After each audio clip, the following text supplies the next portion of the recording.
आदरणीय सम्मानित सभी फेसबुक मित्रों, देश प्रदेश वासियों, खासकर अस्सी गंगा घाटी क्षेत्र के सम्मानित जनता को बाबा साहेब डॉक्टर भीमराव अंबेडकर जी के 134वीं जयंती की अग्रिम शुभकामनाएं। मैं आपको यह बताते हुए हर्ष हो रहा है कि जो भ्रष्टाचार के खिलाफ जो योजनाओं में अनियमितताएं हुई थी अधिकारियों द्वारा, जनप्रतिनिधियों द्वारा, हमारे द्वारा, मेरे ग्राम सभा के सम्मानित युवा साथी मनीष खंडूड़ी के माध्यम से सूचना के अधिकार अधिनियम 2005 के अंतर्गत सूचना चाही गई थी कि पंचवर्षीय कार्यकाल में ग्राम प्रधान के कार्यकाल में कितनी राज्य वित्त की योजना हुई, कितनी मनरेगा के अंतर्गत योजना हुई, उनकी सूचना चाही गई थी। सूचना उपलब्ध हुई, आधा अधूरी उपलब्ध हुई, और जो सूचना हमें उपलब्ध हुई पुनः हमने जिलाधिकारी महोदय को प्रार्थना पत्र प्रेषित किया कि इन योजनाओं का स्थलीय निरीक्षण किया जाए, क्या वास्तविक में ये धरातल पर यह योजना है। जिनका प्रोसीजर चल रहा, आज कल ही मेरे पास माननीय लोकपाल जनपद उत्तरकाशी के माध्यम से पत्र प्राप्त हुआ है कि उनका विजिट 16 और 17 अप्रैल को है। जब यहाँ धरातल पर आएंगे वास्तविकता तभी आप सभी को अवगत होगी, क्योंकि यह मुहिम 4-5 महीने से मेरे द्वारा और ग्राम सभा वासियों के द्वारा चलाई जा रही है कि जो ड्रीम प्रोजेक्ट, जैसे आदरणीय प्रधानमंत्री जी की ड्रीम प्रोजेक्ट योजना जल जीवन मिशन के अंतर्गत भी आपने मेरी पोस्टों पे देखा ही होगा कि किस तरह यहाँ अनियमितताएं पाई गई थी, जिसे जैसे ही जांच के लिए हमने जिलाधिकारी महोदय को दिया, तत्काल प्रभाव में वो कार्य हुए, जिनके लिए मैं आदरणीय जिलाधिकारी महोदय का धन्यवाद ज्ञापित करता हूँ। और जो यह पंचवर्षीय योजना है, जो सूचना के, क्योंकि हम हैं सूचना के अधिकार के अंतर्गत आरटीआई कार्य करता है। सूचना के अधिकार में हमने सूचना मांगी है।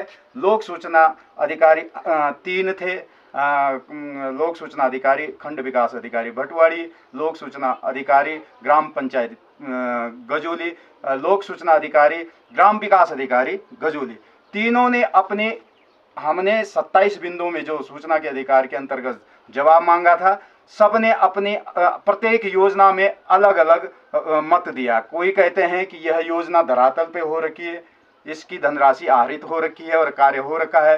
कोई कहते हैं कि इस नाम की कोई योजना ही नहीं हुई, जिनका धरातल पर निरीक्षण होना अनिवार्य है। यहाँ कई योजनाएं हुई है, मैं आपको दिखाना चाहूँगा। ये इधर देखिए, कैमरामैन के माध्यम से इधर आप देख सकते हैं कि यह पुस्ता मेरे मकान के आगे दिखाया गया श्री प्यारे शाह के मकान की सुरक्षा दीवार, जबकि आगे देखोगे आपके कोई भी इसमें कोई पुस्ता नहीं लगा हुआ है, न कोई दीवार लगी हुई है। उसी प्रकार राज्य वित्त की योजना लखनलाल के मकान से और बेसिक पाठशाला गजोली तक टाइल्स निर्माण हुआ, जो धरातल पर नहीं है। उसी प्रकार गोकलानंद जी के मकान के आगे सुरक्षा दीवार मनरेगा के अंतर्गत लगी, धरातल पर नहीं है। राजेश चौहान जी का गौशाला दिखाया गया, जो धरातल, जो इन कागजों में दिखाया गया है।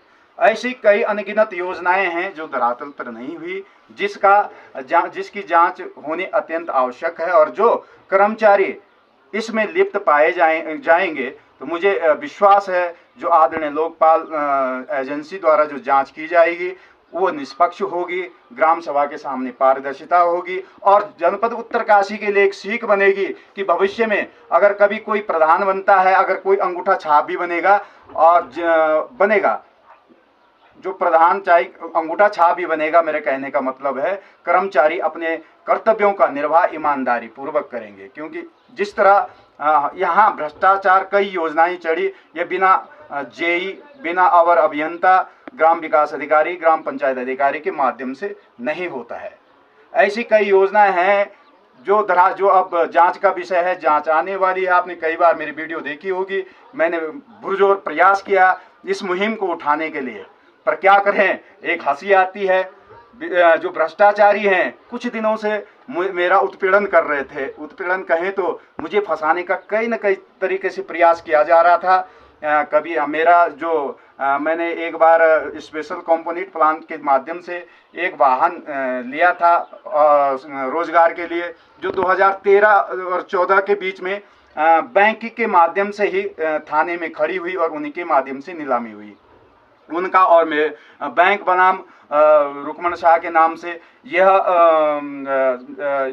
केस दायर था। इसको रीओपन करवाया गया अभी विगत वर्ष 12-13 साल में जानबूझ के, कि ताकि मैं इस मुहिम से पीछे हटूं। तो कर्जा तो दुनिया पे है, किस पे कर्जा नहीं है। नियत अपनी सही रखनी चाहिए। मेरे पास जो रोजगार था वो एक रोजगार था वो 2012 की बाढ़ में यहाँ की त्रासदी में बह गया था। दूसरी गाड़ी ली थी तो उस समय भी यहाँ आपदा आई थी, तो यहाँ 2013 में तो 4-5 महीने जैसे यहाँ एक गाड़ी फंसी रही।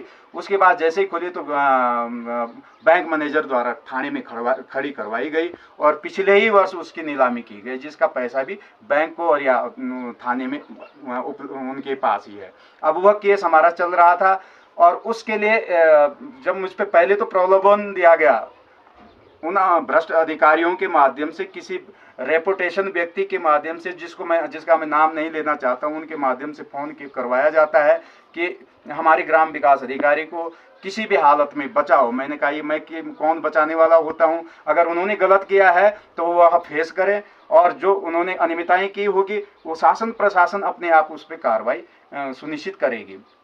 और उसी प्रकार जितनी भी यहाँ योजना है उसकी जो भी जांच चल रही है, उस जांच को बाधित करने के लिए मेरे पे प्रेशराइज किया जा रहा है।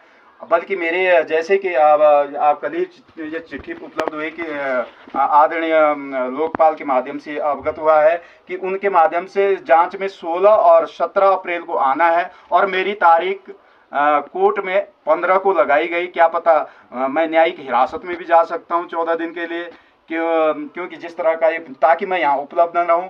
परंतु मैं उन सभी अधिकारीगणों का जो भी इसमें मेरे लिए जाल बुन रहे हैं उन्हें एक मैं जरूर संदेश दूंगा कि मैं यहाँ पे नहीं हूँ, परंतु धरातल यहाँ है, ग्राम सभा यहाँ है और मेरे सहयोगी जो मेरे दूसरे का आरटीआई जो समाज सेवक, युवा समाज सेवक है मनीष खंडूड़ी जी, वो यहाँ ग्राम सभा में मौजूद हैं। वो अपना पक्ष रखेंगे और मैं यहाँ लिख के अगर बाय द वे अगर वास्तविक में न्यायिक हिरासत में जाता हूँ तो मैं यहाँ माननीय लोकपाल जी के लिए एक पत्र घर में छोड़ के जाऊँगा कि मैं किस कारणवश मैं यहाँ उपस्थित नहीं हुआ और किस तरह मुझ पर दबाव बनाया गया। यह भ्रष्टाचार खंड विकास भटवाड़ी ग्राम गजूली के 5 वर्षीय कार्यकाल में जो जितनी भी योजनाएं हुई है उनमें अनियमितताएं पाई गई। धरातल पे योजनाएं नहीं है, करें तो यहाँ तक कि मंदिरों को नहीं छोड़ा गया, मंदिरों की भी जितनी भी योजनाएं वो भी स्वाहा कर दी गई है। अब बिना अब हम कहते हैं कि प्रधान द्वारा गलती हुई है। प्रधान तो एक कोई डिप्लोमा होल्डर नहीं होता है, प्रधान की एक जिम्मेदारी होती है। अगर प्रधान ने अपना जिम्मेदारी का निर्वाह नहीं किया तो उन पे भी कार्रवाई होनी चाहिए, परंतु सबसे ज्यादा कार्रवाई उन पे होनी चाहिए जो अवर अभियंता जिन्होंने सिर्फ कागजों में ये योजना दर्शाई हुई है और धरातल पर नहीं। इसके पैसे किस तरह आहरित किए गए, ये भ्रष्ट। यहाँ मुख्यालय से महज ये 18 किलोमीटर की दूरी में जब इस तरह है तो जो दूरस्थ गांव है, सीमांत गांव है, वहां की दशा और दिशा क्या होगी। परंतु मुझे विश्वास है, क्योंकि जब हमारी जांच एक बार जब हमने शुरू में जांच करवाई थी तो यहाँ पे सहायक खंड विकास अधिकारी की पूरी टीम आई थी, जिन्होंने हमें भी अवगत नहीं करवाया था कि आप उपस्थित रहे। लेकिन वो फर्जी बनाया उन्होंने, उन्हीं के माध्यम से लिखा गया कि यहाँ पे राज्य वित्त की 10 योजनाएं हुई, उनका हमने स्थलीय निरीक्षण किया। उन्हीं 10 योजनाओं में से 3 योजना धरातल पर नहीं है। अब अपने ही अब मेरे माध्यम से और मेरे सहयोगी और ग्राम सभा के माध्यम से ही बताया जाएगा कि जो आपने स्थलीय निरीक्षण किया वो योजना है कहाँ है, किस तरह आपने कहा कि हमने स्थलीय, क्योंकि कागजों की पूर्ति की है, कहाँ किस तरह पैसे आहरित हुए हैं, किन मजदूरों ने कार्य किए। इसी प्रकार कई मनरेगा योजनाओं में यहाँ नेपाली मजदूरों से कार्य करवाया गया, जिनकी मैंने बाकायदा फोटोग्राफी माननीय लोकपाल महोदय जी के पत्र में प्रेषित किया हुआ है। और जो जल जीवन मिशन के अंतर्गत जो 1 वर्ष पहले ही कार्य हो गया था, उनके वर्तमान में कनेक्शन हुए हैं, जब हमारे द्वारा जिलाधिकारी महोदय को पत्र दिया गया है, परंतु उसे भी कार्य पूर्ति प्रमाण पत्र 1 वर्ष पहले ही ग्राम प्रधान के माध्यम से दिया गया है। तो यहाँ भ्रष्टाचार तो काफ़ी है, इसलिए मुझ पर दबाव है और मैं इस दबाव से नहीं डरता हूँ, क्योंकि मेरे साथ पूरी ग्राम सभा है। जो ग्राम सभा में कई प्रकार के आदमी होते हैं, कुछ अच्छे होते हैं, कुछ बुरे होते हैं, परंतु ऐसे नहीं कि सारे बुरे होते हैं। गांव के भी जनप्रतिनिधि हैं जो गांव को संचालित करते हैं, गांव के अच्छे आदमी हैं, नेता हैं, समाज सेवक हैं, उनका भी सहयोग हमारे साथ है कि आप जो हमारे द्वारा चलाई गई मुहिम है वो धरातल पर इसको देखेंगे, क्रियान्वयन करेंगे कि वास्तविक में जब ये कार्य नहीं हुआ तो इसके पैसे कहाँ गए। यहाँ तक कि जो विद्यालय का जो रास्ता है, विद्यालय का रास्ता जहाँ हमारे बच्चे पढ़ते हैं, पठन पाठन करते हैं, वहाँ टाइल्स निर्माण हो रखा है, जबकि वहाँ उबड़ खाबड़, मेरे एक वीडियो के माध्यम से भी आपको सभी फेसबुक मित्रों को मैंने भेजा था। तो यहाँ भ्रष्टाचार में अगर अंकुश इस बार लग गया, क्योंकि मुझे विश्वास है कि माननीय लोकपाल के माध्यम से निष्पक्ष जांच होगी और सभी भ्रष्ट कर्मचारियों के खिलाफ कठोरतम से कठोरतम कार्रवाई होगी। अगर मैं न्यायिक हिरासत में भी चल गया तदोपरांत बाहर ज़्यादा तो मैंने कोई अपराध तो कर नहीं रखा। ये लोन प्रक्रिया है और तो कुछ है नहीं कि लोन, गाड़ी का लोन था, जो गाड़ी उन्होंने जो गाड़ी नीलाम कर दी गई है उसका कई 2014 से जो मैटर चल रहा है वो आज ही कल रीओपन किया गया और फोन के माध्यम से यहाँ अमीनों और कई प्रकार के मुझे प्रताड़ित करने के लिए भेजा गया कि इसको पकड़ो, जैसे कि मैंने 203 और 207 कर रखा हो, मैंने मर्डर कर रखा हो, ऐसे दबिश दी जा रही थी मुझ पे ताकि मैं उक्त तारीख को उपस्थित न रहूं। उक्त तारीख के लिए हमारा सहयोगी यहाँ पे उपलब्ध है, हो सके तो मैं न्यायालय से भी प्रार्थना करूंगा कि मुझे भी कोई बड़ा अपराध तो किया नहीं है, अगर मैं उपस्थित रहूंगा उस दिन तो मैं एक योजना के पास माननीय लोकपाल महोदय जी को लेके जाऊंगा और भ्रष्ट कर्मचारियों के विरुद्ध चलाई यह मुहिम अवश्य सार्थक होगी, क्योंकि आप सभी का सहयोग सकारात्मक रहता है और सदैव सकारात्मक रहेगा। जय भीम, जय अस्सी गंगा घाटी क्षेत्र।